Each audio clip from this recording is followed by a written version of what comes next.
जिन जिन दोस्तों ने तारीख़ बलूचिस्तान का पहला और दूसरा हिस्सा देख चुके हैं उन दोस्तों का बहुत बहुत शुक्रिया। आज हम लोग तारीख़ बलूचिस्तान का तीसरा हिस्सा यानी मुस्लिमी को बश्क आप लोगों के लिए पेश कर रहे हैं।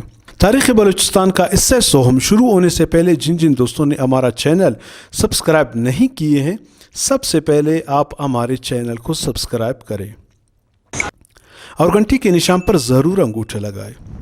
तारीख़ बलूचिस्तान का हिस्सा सोहम में ताइफ़े दोहम किस तरह दजले फ़रत और अलब के मरग़ज़ारों से किन की सरबराही में इजरत करके मकरान मन चागे पहुँच गए थे।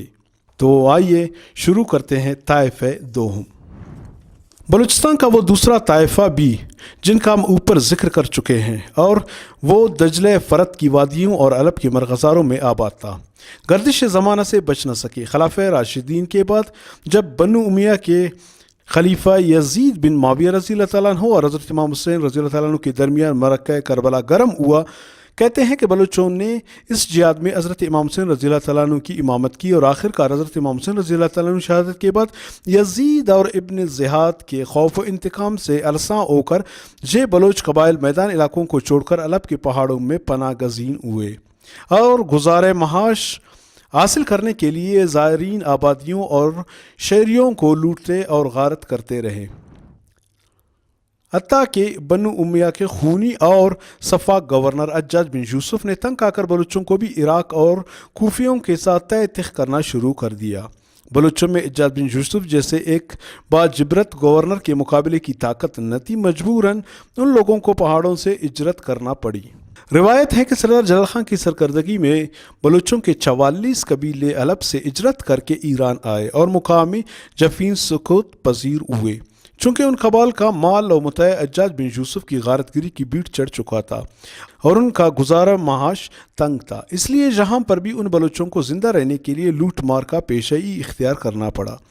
कहते हैं कि उस ज़माने में बदरुद्दीन नामी एक शख्स ईरानी हुकूमत की तरफ से उन इलाके का हाकिम था। उसने बलूचों की सरकोबी को लश्कर निकाला और बफेन के मुकाम पर ही बलूचों को शिकस्त देकर हदूद ईरान से निकाल बाहर किया।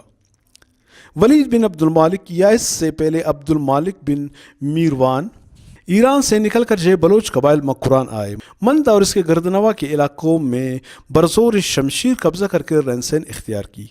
सरदार जलाल खान चंद वक्त बाद जहाँ पर फौत हो गया। सरदार जलाल खान के रिंद, लाशार, ओत और कुरमा नामी 4 लड़के और माई जतुई नामी एक लड़की थी, जिसे सरदार जलाल खान ने अपनी ज़िंदगी में मुराद नामी अपने किसी रिश्तेदार से ब्याह दिया था।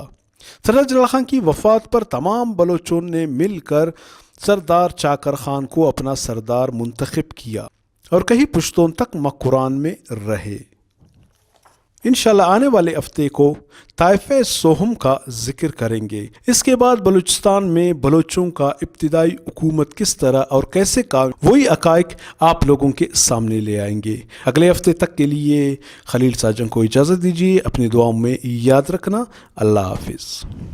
थोल टीवी बलूचिस्तान पर सनसनीखेज, दिलचस्प, मज़ाहिया, नए गज़ल, सियासी इंटरव्यूज़, बलूचिस्तान के तारीखी मकामात और साइल वसाइल पर डॉक्यूमेंट्री देखने के लिए हमारा चैनल यूट्यूब पर ज़रूर सब्सक्राइब करें। और हाँ, वीडियो देखने से पहले साइड में घंटी के निशान पर ज़रूर अंगूठा लगाएं।